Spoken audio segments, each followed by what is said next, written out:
Hello，大家好，我是小懒。就在前几天，9月21号，菲律宾的首都马尼拉，那叫一个冰火两重天啊！你要是当时在现场，你闻到那个空气里啊，都不是热带的海洋气息，而是橡胶轮胎烧焦的刺鼻味儿，混合着催泪瓦斯的辛辣，还有成千上万人的汗水和怒吼。总统门口火光冲天啊，不是放烟花啊，是老百姓把卡车和轮胎给点着了，黑烟滚滚冲上天际啊，把这个总统府的白墙都熏黑了。街对面呢是密密麻麻的防暴警察，头盔、盾牌、水炮车，阵仗摆的那叫一个足啊！水炮喷出来的高压水龙像暴雨一样砸向人群，催泪弹砰砰的炸开，白烟瞬间笼罩街头。这可不是拍电影啊，这是真实发生在菲律宾的万人大暴走。全国超过20个城市，超过10万人，男女老少，从这个学生到工人，全都涌上了街头。这是菲律宾现任总统小马克思上台以来遇到的最大最要命的一次政治危机。那个场面激烈到什么程度啊？很多菲律宾的老人看着眼泪都下来了。他们说，这感觉就像历史倒流了50年，回到了1972年，小马克思的爹老马克思宣布全国戒严的那一天。历史真就是一个轮回吗？今天咱们就来好好扒一扒菲律宾的这把火到底是怎么烧起来的。俗话说，兔子急了还咬人呢，把菲律宾老百姓逼上街头的导火索，简单粗暴就一个字儿：钱。而且还不是小钱是一笔能让你我听到下巴都掉下来的巨款，1万亿比索。1万亿是啥概念换算成美金是180亿。咱再说的通俗点，菲律宾现在呢有1亿多人口，这1万亿相当于从每个菲律宾人无论男女老少口袋里掏走了将近8700比索。对于很多人来说，这可能就是他们好几个月的生活费。那这笔钱是干嘛用的呢？说出来你可能都不信这是菲律宾的防洪款。菲律宾这个地方台风呢是家常便饭，一年到头不是刮风呢就是下雨，洪水一来家园被淹是常有的事儿。这笔钱呢本该是用来修堤坝、挖河道，保护老百姓生命财产安全的救命钱。结果呢，从这个2023年到2025年，这笔钱在层层审批中被各路神仙给验过拔毛，最后不翼而飞了。更要命的是就在这个事曝光前的9月初，菲律宾刚发了一场大洪水，几百万人受灾，几十万人无家可归。你可以想想那个画面你家还泡在水里，你正在发愁下一顿饭在哪儿，结果一开电视，新闻告诉你，本来能救你命的钱呢，被当官的给贪了。这哪是贪腐这简直就是往老百姓心里面捅刀子心里面的火噌的一下就压不住了。于是呢，这场被称为1万亿比索游行的抗议彻底就爆发了。老百姓们选择在9月21号这一天走上街头，意思是再明白不过了当年你爹搞戒严我们认了，今天你儿子还想贪我们的救命钱，门都没有。抗议的怒火很快就从和平示威变成了暴力冲突，在总统府附近场面彻底失控了，愤怒的民众推倒路障，点燃了他们能找到的一切。阿拉亚桥附近火光把黑夜照得跟白天一样，警察也不是吃素的水炮、催泪弹，能用的家伙全用上了。混乱中上百人被逮捕，这里面竟然还有12岁的孩子，一个本该在课堂上读书的年纪，却在街头亲身经历了自己国家的撕裂。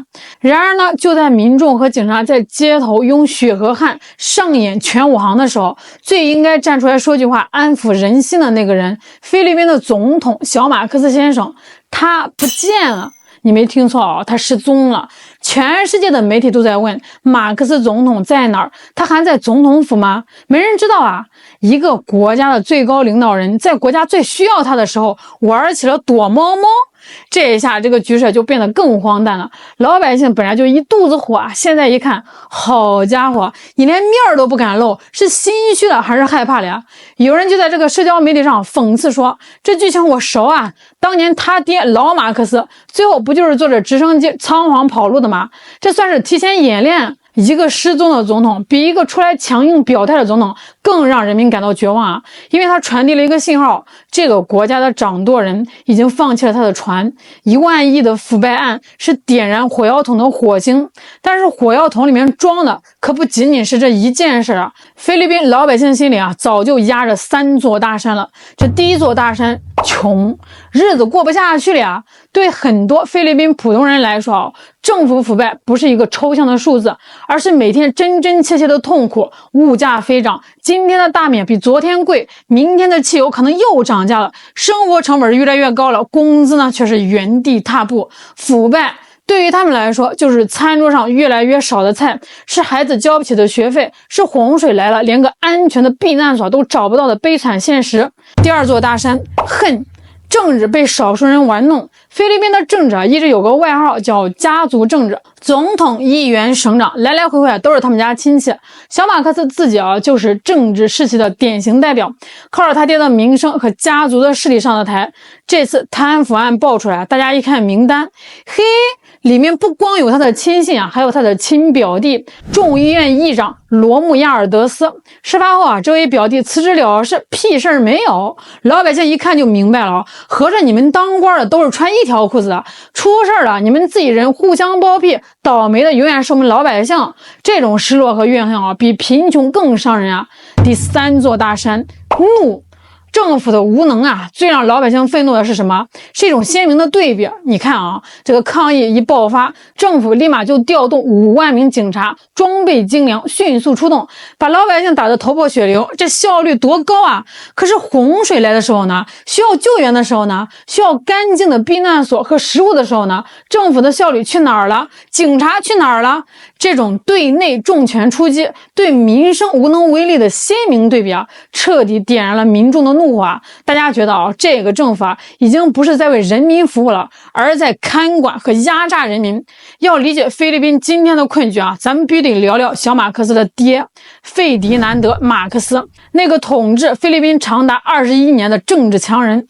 老马克思当年也是个很有能力的总统，上台初期也搞了很多建设，但是有了权力，时间一长他就变了呀。1972年，他宣布全国戒严，开启了长达14年的独裁统治。那段时间，菲律宾的报纸电台全被控制，反对他的人要么被抓，要么就人间蒸发了。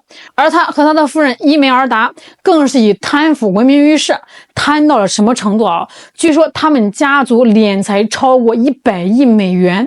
伊梅尔达的奢华生活更是成了全世界的笑柄。1986年，当愤怒的民众冲进了总统府的时候，他们发现的不是什么国家机密而是伊梅尔达的衣帽间里面有超过3000双名牌鞋。你想想，当一个国家的人民还在为温饱挣扎时，他们的第一夫人却在烦恼今天该穿哪双鞋。这种荒诞的场景最终引爆了菲律宾历史上最光辉的一页——人民力量革命。数百万民众走上街头，军队倒戈，最终呢，马克思一家仓皇逃往美国夏威夷，结束了他们的独裁统治。但是这个故事并没有结束马克思家族在海外蛰伏多年，利用各种手段，竟然又慢慢的洗白了历史，又回到了菲律宾政坛。到了2022年，他的儿子小马克思竟然奇迹般的当选了总统。很多人当时就担心历史会不会重演，小马克思会不会走上他父亲的老路？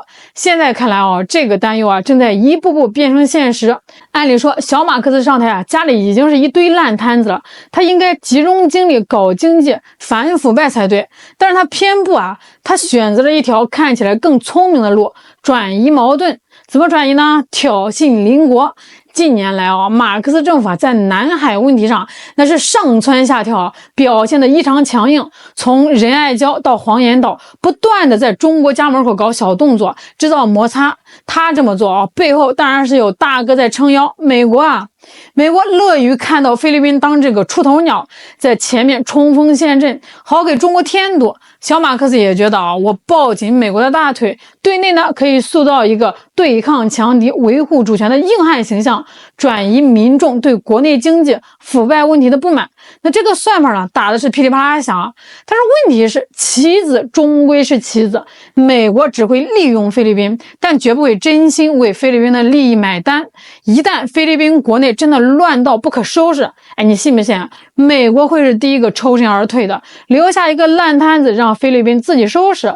那现在呢，最危险的局面出现了，南海的火还没灭，自己家里的火先烧起来了，内部民心丧失，外部又四处树敌，这种内外交困的局面对于任何一个政权来说都是最致命的。如今的菲律宾又一次站在了历史的十字路口，未来的剧本可能有3种写法。第一种呢，镇压。如果这个军队和警察坚定的支持小马克思他或许能靠强力手段暂时呢把抗议压下去，但高压锅的盖子捂得越紧，爆炸的时候威力就越大，这无异于饮鸩止渴。第二种呢，妥协。如果小马克思能拿出壮士断腕的勇气，真正启动反腐把自己家的亲信都给办了，追回那笔巨款或许能挽回一点民心，但是等于要他自己革自己的命难度可想而知。还有这第3种重演。如果局势进一步失控，军警系统发生动摇甚至倒戈，那菲律宾很可能重演40年前的那一幕，马克思家族将第2次被人民赶下台，再度流亡。总统府前的火焰烧掉的不仅仅是轮胎和卡车，更是民众对这个政权最后的一点信任。对于菲律宾来说未来的出路绝不是在南海当别人的棋子，去挑衅一个你根本惹不起的邻国。真正的出路在于直面国内的腐败，在于让老百姓的餐桌上能有饭吃，在于洪水来的时候能有一个安全的家。好了，今天就给大家聊到这儿了，我是小兰，我们下期再见。